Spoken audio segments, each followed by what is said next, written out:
as pessoas elas tratam o Pix na Bet como elas tratam o Pix no banco, né? Então, assim, o banco tem que me depositar no mesmo minuto que ele recebeu minha ordem de pagamento.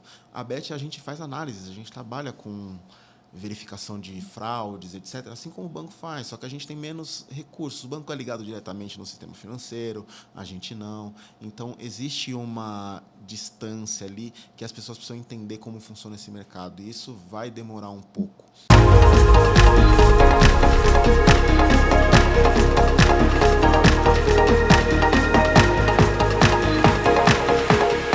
Fala, jovem! Sou o Carlos Henrique e estamos começando mais um Pra Frente Cast. E antes de eu apresentar o meu convidado de hoje, eu vou pedir para você deixar aqui nos comentários a sua sugestão de temas e convidados para participar aqui do cast conosco. Hoje eu recebo um grande amigo meu, Luiz Santos. Eu tive a honra de trabalhar com ele durante um tempo, um parceiro incrível, especialista de prevenção à lavagem de dinheiro, riscos, compliance. Eu adoro conversar com quem já trabalhou comigo, que a gente já teve ali uma grande oportunidade. Para mim é uma honra ter você aqui comigo hoje, meu amigo. Obrigado mesmo pela participação. Obrigado, Carlos. É um prazer estar aqui com você, com todo mundo que está assistindo a gente, acompanhando o podcast. É um momento de muita mudança, mercados novos, transição de carreira. Falar sobre esse assunto que me traz tanto interesse, tanta movimentação, assim, é muito legal estar aqui com você e com todo mundo que está acompanhando a gente. Cara, a gente já teve aqui a oportunidade de conversar no cast sobre transição de carreira, evolução, o próprio mercado de compliance. Já tivemos ali a oportunidade de falar do próprio mercado de bets, né? E eu falei, cara, a gente precisa ter ali um convidado para a gente falar como que é essa migração, entre aspas, do mercado tradicional, de instituição financeira, para o mercado de bets, mas do ponto de vista operacional mesmo, sabe assim, a vida como ela é no Sim. dia a dia, né? E aí, quando eu falei, cara, a gente tem que falar disso, aí na hora eu falei, cara, tem que ser ele, vou chamar ele para a gente trazer, porque a ideia do cast é trazer exatamente essa conexão com quem está nos assistindo, né? Então, da pessoa ter ali a individualidade, de saber na prática mesmo o que é, né? Você me conhece há muito tempo, eu não sou um cara muito de ficar muito na teoria, eu gosto de prática mesmo, né? Resultado é fazer a coisa acontecer. Você fez essa grande mudança do mundo, vamos dizer assim, tradicional, principalmente ali compliance financeiro, mercado Exatamente. financeiro, para o mercado de bets. Como é que foi, cara? Me conta assim, né? Como que foi esse início de transição? O que motivou você a falar, cara, eu quero para esse mercado? Legal. Assim, começo dizendo que não foi algo pensado, tá? E até é interessante a gente trazer isso, porque na época que aconteceu, que foi lá em meados de 2023, a gente ainda estava num momento onde as bets atuavam à margem da lei ali, porque não existia uma lei proibindo, mas também não existia uma lei que autorizava, como começamos a ter em 2024, etc. Então, o grande problema foi que ali naquele momento não era um momento interessante para estar nesse mercado, mas era um momento onde as coisas estavam começando a crescer, né? Começou a se falar muito, patrocínios em camisetas de times e etc. Então, começou a ficar interessante. Naquela época, a gente tinha nomes muito grandes de empresas de fora, mas não tinha ninguém dentro do país para, de fato, trazer aquela confiança no mercado, né? Então, eu estava trabalhando no mercado financeiro, num setor muito tradicional, e recebi um convite para atuar numa empresa de bet naquele momento. E como a conversa foi muito no sentido de que estamos nos profissionalizando, estamos nos aprimorando, estamos nos regulamentando, que foi ali nessa parte que começou a me trazer interesse.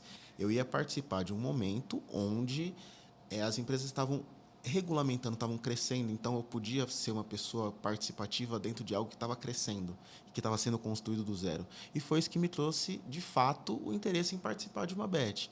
Naquela época, ainda assim, era a margem da lei, então as bets vinham de fora para atuar no Brasil e não tinha uma empresa interna brasileira para atuar e para poder trazer esse processo mais correto, mais regular aqui.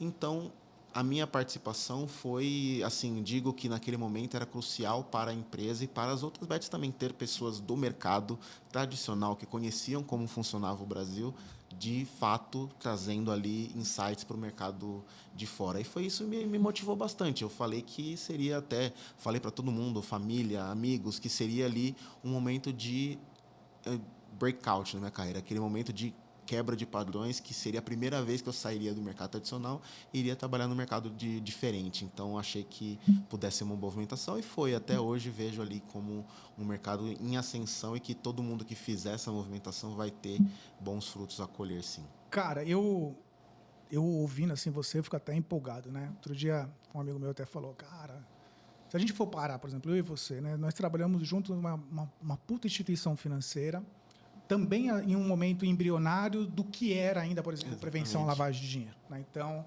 a gente já começou meio que inovando do ponto de vista de criar do zero. Né? Eu acho que esse é um negócio que sempre me chamou muito a atenção. Né? Eu sou extremamente grato a tudo aquilo que a gente viveu, né? Nos deu ali uma bagagem enorme, gigantesca, principalmente em termos de impacto global, trabalhar numa instituição financeira global, como que a gente trabalhou. E aí, quando eu caí, por exemplo, numa oportunidade muito parecida com a sua, de ir para uma instituição, para uma empresa menor, né, no qual a gente deixava de fazer, às vezes, uma única atividade e era obrigado a entender começo, meio e fim, né?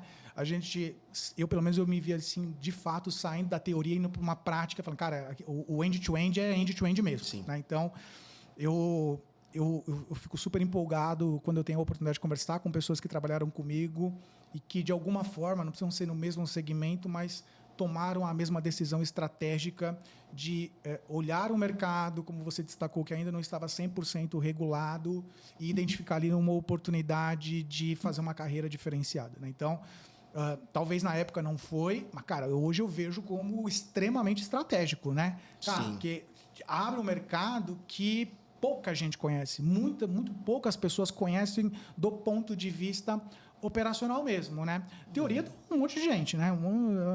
Às vezes minha mãe, que nunca trabalhou com aquilo que eu trabalho, vai ter uma ideia do que se faz, né? Mas é diferente do ponto de vista prático mesmo, a operação como ela funciona, né?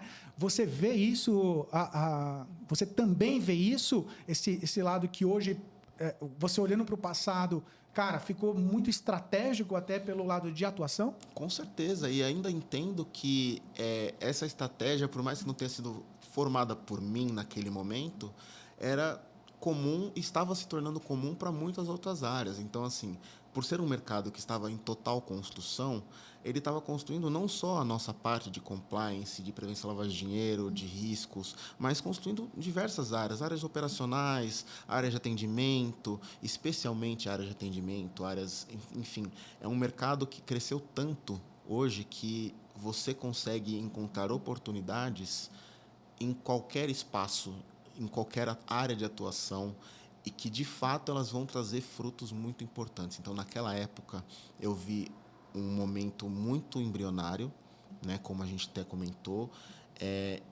e um momento diferente de outros mercados. A gente não tinha uma base, uma estrutura onde a gente podia falar e, olha, da onde eu posso tirar para fazer, né, qual que vai ser o meu cerne, o meu alicerce ali para poder continuar. E, de fato, tudo foi sendo criado muito aos poucos e com o conhecimento das pessoas que vinham de fora desse mercado, né? Então, isso é muito interessante dentro do que acontece nas bets. E, assim, como você mesmo disse, as pessoas têm um pouco de noção do que acontece lá dentro, só que, às vezes, na grande realidade, esse mercado de bets é tão diferente que as pessoas têm a mínima noção. Eu mesmo entrei no mercado achando que entendia de como funcionava e cheguei lá, era totalmente diferente. Até um pouco mais de estrutura do que eu esperava. Mas, assim, é bem diferente do que a gente está acostumado a ver num banco, que a gente está acostumado a ver numa financeira ou em outros tipos de empresa. Até agências de marketing que tem uma estrutura totalmente diferente de uma empresa financeira, a gente tem dentro de uma bet todas essas estruturas juntas no mesmo espaço. Então, isso é muito interessante. Cara, você me conhece, eu sempre tento buscar conexão entre tudo que acontece na minha vida, né? Então, eu vejo que a gente trabalhou numa mega instituição para trazer para a gente uma visão extremamente global do que é, por exemplo, prevenção à lavagem de dinheiro. E eu sempre olho, cara, isso foi para me preparar para o próximo passo de carreira, que no seu caso foi ir para uma bet, o meu foi ir para o mercado de corretora de câmbio, né? Mas, naturalmente, e até, obviamente, que essa é a ideia aqui também do Cash, é trazer ali a vida como ela é, né? Cara, o que passou, assim? Como que foi essa transição para você, assim, do ponto de vista pessoal mesmo, entendeu? Por quê? Comigo, cara, eu vi ali que, cara, eu vim de uma instituição extremamente segmentada, onde cada um fazia um papel. Então, sei lá, por exemplo, uma pessoa faz a política, uma outra pessoa cria as regras, outra pessoa faz a análise dos casos, outra pessoa revisa, outra pessoa... Cara, então, assim, era extremamente segmentado. E eu caí num modelo que eu tinha que fazer, cara, começo, meio e fim, né? Então, assim, eu no comecinho, eu dei uma chorada. Eu falei, cara, sei lá, o negócio que tá certo, é isso aqui mesmo, né? Exatamente. E depois de um tempo eu falei, cara, eu gosto disso. E eu peguei uma paixão, cara, gigantesca por entender as coisas começo, meio e fim, entendeu? Fazer começo, meio e fim, né? Mas como que foi para você sair desse, né, do mercado tradicional, a transição mesmo do Luizão, entendeu? Assim, cara, a transição pessoal em termos de mentalidade, em termos de preparo, em termos de aquilo que você falou, por exemplo, família, né? Então, assim, às vezes eu lembro que às vezes meu pai vai falar assim, cara, você tem certeza? Né? Porque você tá numa big company, né? Faz sentido, né? Qual é a segurança, né? E que, para mim, cara, o que brilhava era segurança zero. Porque, na minha visão, muito pouca gente se arriscaria fazendo aquilo. E que se eu entregasse o resultado que eu imaginava que eu iria entregar, eu me destacaria muito mais rápido. Como que foi para você? Então, acho que foi exatamente isso. Acho que eu não tinha uma visão, uma expectativa para aquilo, porque, de fato, eu não conhecia ninguém do mercado, do meu círculo de amizade, do meu círculo de conhecimento de pessoas que, de fato, tinha feito a mesma transição. Então, seria um tiro no escuro. De fato, um tiro no escuro. E tendo conversei muito com outros colegas, com família, e à primeira vista, de fato, para todos foi um movimento assustador, tá? E que trouxe para mim também esse susto, porque eu saí de uma empresa naquela época, um dos maiores bancos do mundo, com a estrutura 100%, com segurança 100%, para algo que eu não tinha nem estrutura nem segurança, mas que era arriscar ali algo que pudesse fazer muitos frutos. E não só para mim. E esse era o ponto que mais me moveu. Construir times, construir carreiras não só minhas. Então, ali eu ia ter a oportunidade de trazer mais pessoas para aquele mercado, construir um sistema, um processo sólido dentro de uma empresa que evoluísse não só a minha carreira, mas a de todas as outras pessoas que estavam comigo naquele momento. E isso foi muito importante, porque tive o super apoio da minha família, né? Minha esposa, meus filhos, todos apoiaram muito. A gente teve, naquele momento foi tão assustador que a gente teve que se mover por um tempo para ficar na empresa em outro país. Então, a gente fomos juntos para aprender juntos e viver esse momento juntos. Então, assim, foi um movimento muito assustador para muita gente da nossa família, dos nossos colegas, mas que, no final, eu consegui até trazer colegas para dentro desse mercado comigo, porque as pessoas perceberam que podia ser algo produtivo. E não só produtivo pessoalmente, né? Que eu acho que isso foi muito importante, sim. O pessoal foi muito bom, porque eu consegui ajudar a minha carreira a crescer, que eu cresci muito nesse momento, e consegui dar muitas outras carreiras um start diferente, sabe? Pessoas que estavam no mercado tradicional, às vezes muito estagnadas, que tá ali como analista num banco médio há 10 anos, que eu consegui trazer para um mercado diferente, para ganhar um pouquinho mais, às vezes até um pouquinho menos, mas com um plano de carreira diferenciado, talvez mais ágil, como você falou, mais rápido, que eu consigo mostrar para eles, ou mostrar até para mim mesmo, que aquilo ali não seria algo de momento, porque as pessoas ainda tinham essa visão na época que a Betano, que a Superbet, que a Superbet nem existia, né? Eu estou juntando nomes aqui, Betano, Sportingbet, era tudo coisa de momento, né? Bet, está lá no nome da camisa do meu time, mas é um ano, daqui a pouco sai. De repente, a gente vê que é um negócio estruturado, que o próprio governo brasileiro está com a intenção de ajudar e de estruturar melhor. Então, aquilo para as pessoas que estavam vindo para esse mercado foi muito gratificante, porque não era só trabalhar numa empresa que eu não sei até quando ela ia funcionar. Era trabalhar numa empresa que tinha um plano de carreira e um plano de crescimento muito forte. E isso hoje é como a gente está vivendo. Então, assim, é isso que eu vejo e que foi, assim, um momento extremamente assustador, uma transição extremamente difícil, não é rápido. E outra coisa, internamente ali, eu estou mudando de processo, como você falou. Eu estou ali muito tranquilo, onde eu tenho apenas aquela linha, a que a gente fala muito, né, de falar sobre a linha de produção, onde eu só aperto um parafuso aqui e estou tranquilo. De repente, eu tenho que apertar o parafuso, ver como é que a máquina está funcionando, se a máquina está funcionando corretamente, qual que vai ser o produto final que eu vou entregar. E isso é muito diferente. E isso, de fato, é algo, como você falou, ver o end-to-end, ver todo o processo é muito bom e é gratificante e depois você vicia. Você não quer sair daquilo porque, de fato, você conhece o que você está fazendo. Você não está só entregando uma parte do processo. Você não está entregando uma política. Você está entregando uma política para um processo que tem um fim, para que você tenha clientes, que esses clientes tenham satisfação, que você tenha fornecedores bons e etc. Então, é todo um processo que vale muito a pena você passar essa transição. Cara, é uma construção extremamente diferenciada, né? Então, eu cansei também de conversar com amigos nossos que trabalharam com a gente, que às vezes estavam ali numa posição, por exemplo, de sênior, às vezes até posições ali de quase especialistas, e que quando você fazia, sei lá, 3, 4 perguntinhas da vida como ela é, tá? Do mundo de compliance mesmo, da vida como ela é, não sabia. Porque chegou naquele cargo por conta, às vezes, do salário, que tinha que acompanhar o cargo, pelos anos de instituição financeira, fazendo, às vezes, uma única o pedaço do segmento. Então, assim, isso não é ser sênior, isso não é ser especialista, né? Eu já disse várias vezes aqui no Cash, quem trabalha comigo já ouviu eu falar várias vezes que, assim, ser especialista, ser um profissional experiente não é você fazer 10 anos a mesma coisa, é você fazer a mesma coisa de 10 formas diferentes, você identificar qual que é a forma. Cara, nós trabalhamos em uma instituição que, sei lá, para eu fazer uma mudança de uma vírgula numa política, por ela ser global, demorava 2 anos. Exatamente. Então, assim, no meu dia a dia, que não deve ser muito diferente do seu, cara, para eu mudar a política, eu preciso, basicamente, sentar a bunda na cadeira, escrever a política, aprovar a alteração da política e publicar a política. Então, assim, depende do meu tempo, né? E aí...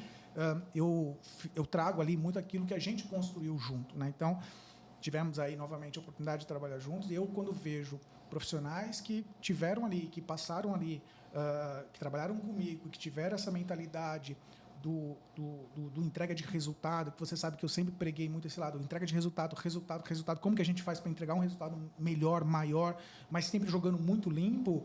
Cara, você vê que nessa hora, quando você vai para um segmento diferente, que ainda tem pouco conhecimento, às vezes aqueles sustos lá que, sei lá, as minhas caras feias davam, é o que segura. Porque Exatamente. Você fala, cara, pô, já estou acostumado com esse negócio, entendeu? Então, eu vejo isso como algo mega diferenciado.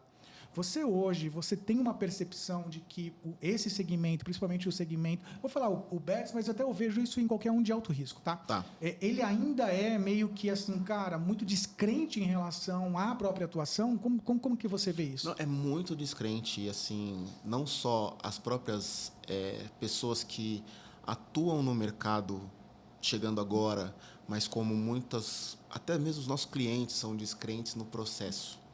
Então, eu uso o exemplo muito claro do Pix, né? Que as pessoas, elas tratam o Pix na Bet como elas tratam o Pix no banco, né? Então, assim, o banco tem que me depositar no mesmo minuto que ele recebeu minha ordem de pagamento. A Bet, a gente faz análises, a gente trabalha com verificação de fraudes, etc., assim como o banco faz, só que a gente tem menos recursos. O banco é ligado diretamente no sistema financeiro, a gente não. Então, existe uma distância ali que as pessoas precisam entender como funciona esse mercado. E isso vai demorar um pouco, porque a gente está acabando de ser regulamentado. A nossa regulamentação, e eu quando falo acabando, isso vai durar muito tempo, porque vai mudar muito. Então, pode ser em 10 anos, 20 anos, 2050, a gente ainda vai ter coisa que vai mudar porque é um mercado muito dinâmico.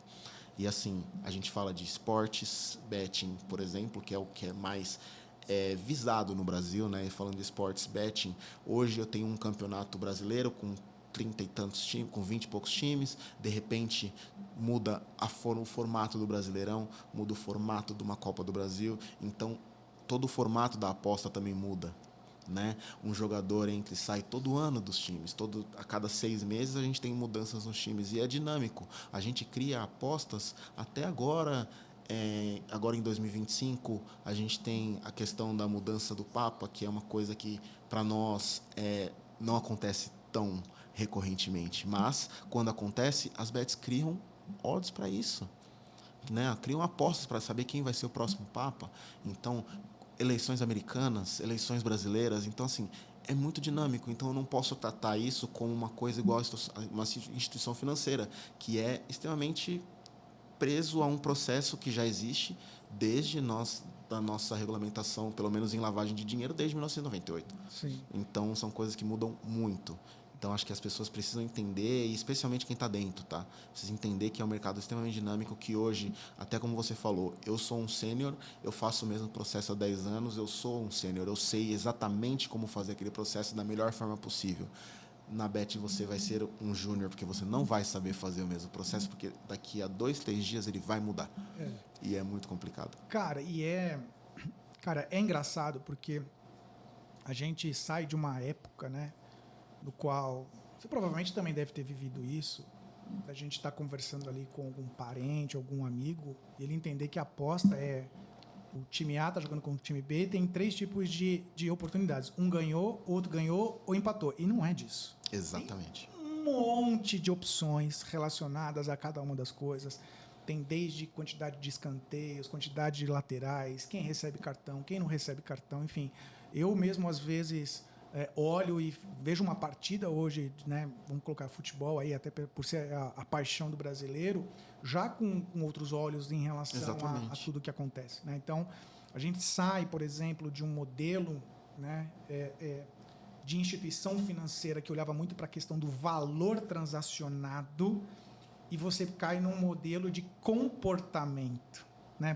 Você concilia muito mais comportamento do que valor, né? Então, por quê? Porque aquilo que às vezes a gente já ouviu muitas vezes, né? Puxa, você tem ali uma determinada região, um determinado bairro, apostando tudo numa única situação, o comportamento que está muito estranho em relação ao que está acontecendo. E isso que vai chamar a atenção ali dos sistemas, né, vamos dizer assim, do lado especialista do meu amigo, de identificar, cara, o que esse comportamento pode estar querendo me dizer e como que eu identifico ali uma possível situação ali atípica, né? Enfim, então, até nessa linha, o que você vê ali de principais diferenças e semelhanças entre o mercado, vamos chamar assim, o tradicional, de mercado financeiro tradicional, do mercado de bets? Olha, pensando principalmente pelo lado de prevenção à lavagem de dinheiro, de compliance, onde a gente tem as normas e procedimentos já muito bem definidos há muitos e muitos anos, como a gente tem a nossa lei de lavagem de dinheiro desde 98, com atualizações que ocorreram em 2020. Então, a gente tem muito tempo de processos e de conhecimento agregado para colocar em prática. E desse mercado de bets, a gente não tem isso, porque primeiro a gente tinha cassinos, apostas que eram proibidas no Brasil, o jogo do bicho proibido no Brasil até 2018, ali que começou a liberar um pouquinho mais esse processo, até 2024, que foi quando teve a definição, a abertura definitiva desse mercado para a abertura das apostas, e em 2025 a regulamentação em vigor definitivo, né? Então, são diferenças. A gente vê que as apostas de 2018 a 2025, e aí, com o tempo passando, vai aprendendo, vai mudando, vai criando, até chegar no mesmo patamar que nós estamos no mercado financeiro. As principais diferenças são especialmente isso, na minha visão. É ter mais bagagem, mais conhecimento do funcionamento. Eu sei que a gente tem no mercado financeiro transações diferentes, então eu posso trabalhar com cartão de crédito, posso trabalhar com boleto, posso trabalhar com Pix, posso trabalhar com N coisas, conta salário, que é o que a gente já tem uma visão de como funciona, mas o mercado ele basicamente entra dinheiro, sai dinheiro, né? Então é uma coisa muito mais assim fácil de ver para quem está dentro da análise ali, né? Eu preciso saber o quanto entrou de dinheiro, quanto que saiu, da onde veio e para onde vai. Dentro do mercado de apostas, a gente tem outras coisas que precisamos olhar, e que isso faz a diferença quando a gente trabalha, de fato, com a prevenção à lavagem de dinheiro, com riscos e fraudes, com até mesmo pagamentos, que é uma coisa muito importante. Eu vou usar o exemplo mais básico de pagamentos aqui, até para as pessoas entenderem mais ou menos como funciona. É basicamente assim: eu aqui recebo o Pix como empresa, o dinheiro dessa pessoa vai para uma carteira, e essa carteira vai ficar ali aberta para ela apostar no que ela quiser. Então, eu recebi o Pix de uma conta X. Dá um tempo, essa pessoa transaciona, essa pessoa joga, essa pessoa faz de tudo e ganha um dinheiro e resolve sacar. E ela pede para sacar em outra conta, talvez de um outro CPF. Ela pede para sacar numa conta de um banco diferente do que ela colocou naquele primeiro momento, numa chave Pix diferente, uma chave Pix aleatória.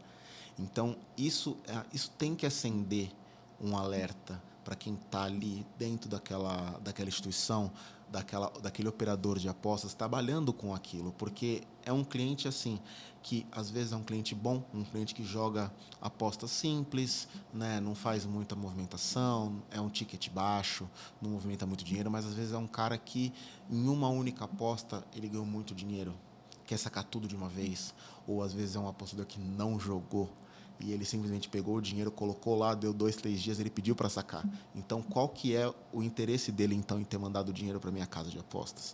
Qual que é o interesse dele em sacar tudo de uma vez? Por que ele não pode deixar e apostar mais?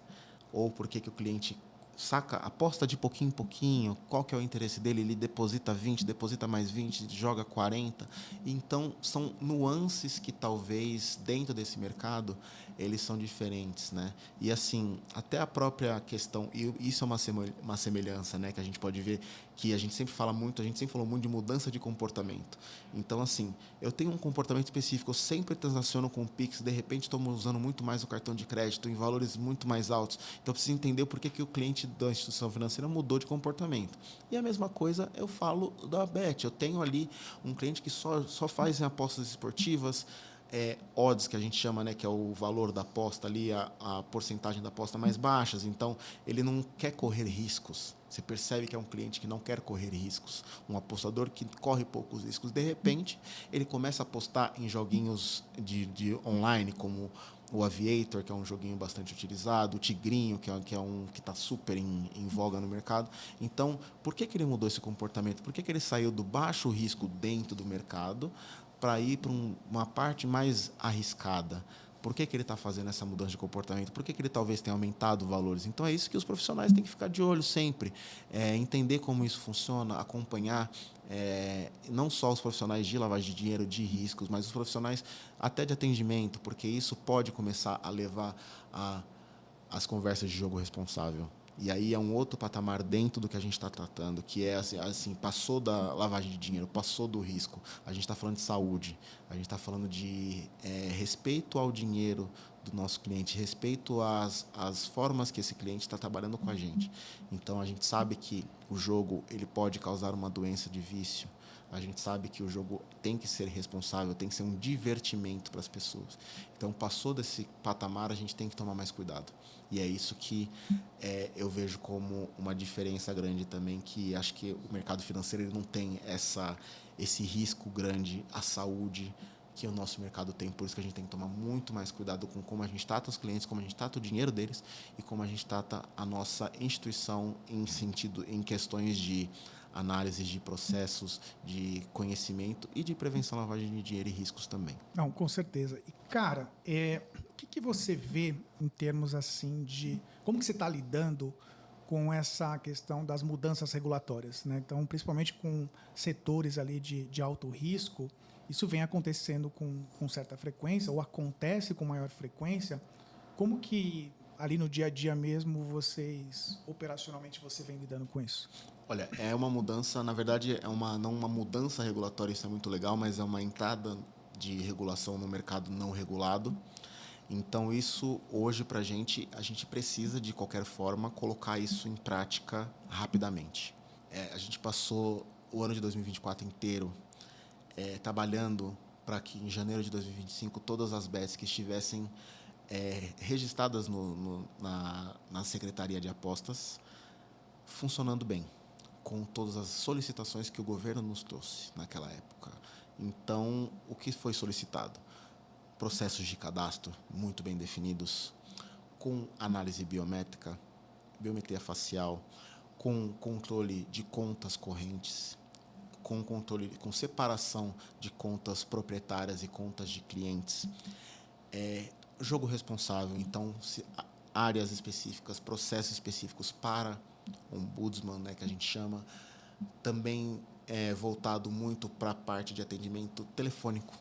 Tem que ter atendimento telefônico, tem que ter atendimento de chat. Então, são coisas assim que, para nós do mercado financeiro, é muito simples, é básico.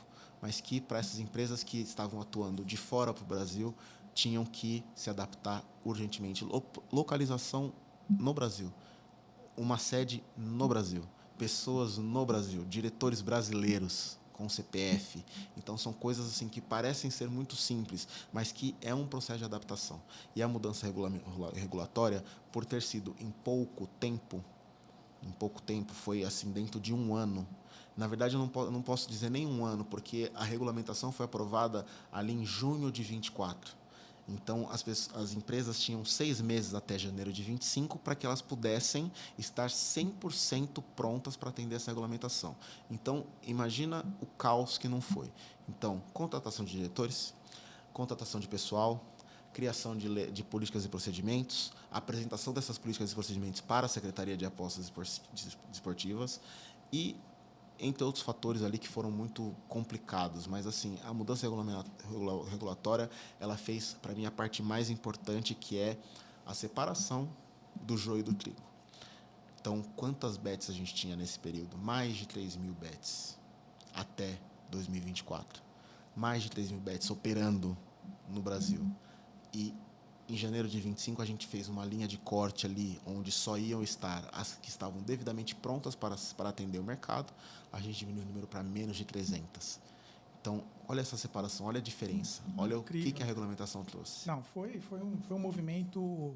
Cara, eu fui impactado drasticamente com isso. Fazer aí toda uma mudança, uma adaptação, uma reavaliação da nossa avaliação interna de risco, com todas as mudanças, foi um negocinho ali extremamente punk, né? Meu amigo, conversar contigo é um negócio que flui super bem, super rápido, né? Eu olho aqui o tempo, a gente já está chegando ao final ali de mais esse episódio. Quero ali imensamente te agradecer por estar aqui comigo. Fiquei muito honrado, muito feliz em receber você aqui, até pelo fato de já termos trabalhado juntos. Sim, você é um profissional extremamente querido. Quero te agradecer. Queria deixar esse último espaço para você até trazer ali como dica, como sugestões, para aquele profissional que entende que faça sentido migrar, por exemplo, para o mercado de bets, né? De você trazer ali alguma sugestão, algum aconselhamento, né? Até para esse profissional chegar um pouco mais preparado, né? Ou ciente daquilo que o espera. Mas, de qualquer forma, meu amigo, muito obrigado mesmo pela presença aqui hoje. Adorei. Carlão, obrigado. Eu que agradeço estar aqui com você. Pelo nosso tempo trabalhando juntos, foram muitos anos, e conhecer você há tantos anos é muito legal para a gente. Para mim, como profissional, aprendi muito com você e tal. E hoje eu gosto de ser essa pessoa. Eu quero ser essa pessoa que traz as pessoas para esse mercado, não só para esse mercado, mas ali para a transição de carreiras. Ajudo como mentor, inclusive, ajudo muitas pessoas com conhecer como funciona tanto o compliance, riscos, como o mercado de bets. Então, acho que hoje, aquele profissional que quer estar trabalhando nesse mercado, que quer entrar para esse mercado que está com muitas vagas abertas, as bets estão crescendo, as bets estão colocando vagas tanto no LinkedIn quanto outras empresas de empregos, né? Enfim, é muita coisa. Então, para você entrar nesse mercado, você precisa de um direcionamento. Então, escolher exatamente o que você quer fazer, um foco, estudar muito. E não digo só estudar o mercado de bets, tá? Porque ele é muito importante, mas estudar tudo o que você procura, especialmente o pessoal de compliance, né? Prevenção à lavagem, estudem o máximo que puderem, conheçam como funciona ali a lavagem de dinheiro end-to-end, como a gente falou já. Não adianta só saber monitorar uma transação, tem que saber de tudo. Então, é muito importante que a gente faça, que tenha conhecimento, que tenha uma rede de apoio muito forte. Eu agradeço imensamente meus filhos, minha esposa, que foram uma rede de apoio para me trazer ali naquele momento um acalento de que eu estava fazendo a coisa certa, porque no princípio vai parecer a coisa errada, mas a gente vai poder, vocês vão entrar no mercado que está em crescimento, que tem muitas opções, plano de carreira, e, de fato, é saber que aquilo tem um futuro muito grande. Então, não entrar sem conhecer, ter um mentor é muito importante, ter uma pessoa de dentro do mercado que vai atrás, que vai te falar como ele funciona, onde você pode pisar, onde você não pode, até porque a gente ainda sabe que tem muitas bets ilegais operando. Então, a gente precisa ter essa base, uma pessoa ajudando, conhecimento, sempre. O conhecimento ele é fundamental em todos os mercados, mas ele é de fato muito importante. E vontade de aprender e de começar. A partir do momento que você começa no mercado de bets, além de você ter o interesse de conhecer cada vez mais, você precisa ter esse primeiro passo, porque é assustador, é diferente, ainda vejo que tem muito a crescer. Então, de fato, são muitas as situações que as pessoas têm medo de entrar nesses mercados novos, mas eu acho que aqui estamos num mercado muito bem estruturado, que vai se estruturar cada vez mais, cada ano que passar vai se estruturar mais, e que tem um futuro muito grande. Então, as pessoas precisam ter coragem para entrar, a disciplina de estudar, sempre, e sempre ter uma rede de apoio, tanto familiares, amigos, e ter uma pessoa que vai te ajudar, um mentor que vai te trazer o conhecimento, não só de dentro do mercado, mas como um mentor de compliance, por exemplo, para a gente, como você foi para mim, como você foi para muitas outras pessoas que trabalharam com a gente, aquela pessoa que vai trazer a base para que você não se perca dentro de um mercado tão grande, tão vasto, com tantas oportunidades. Isso cara, é muito importante. Fantástico aí a sua colocação. Eu costumo dizer o seguinte, quem entrega resultado, entrega em qualquer lugar. Sabe fazer, se fez uma vez, sabe fazer mesmo. Novamente, meu amigo, foi muito bom receber você aqui. Muito bom mesmo. Pessoal, episódio incrível esse, hein? Como diria meu filho, deixe seu like, se inscreva no canal. Quer ir pra frente? Vem com a gente. Tchau, tchau, pessoal. Um abraço.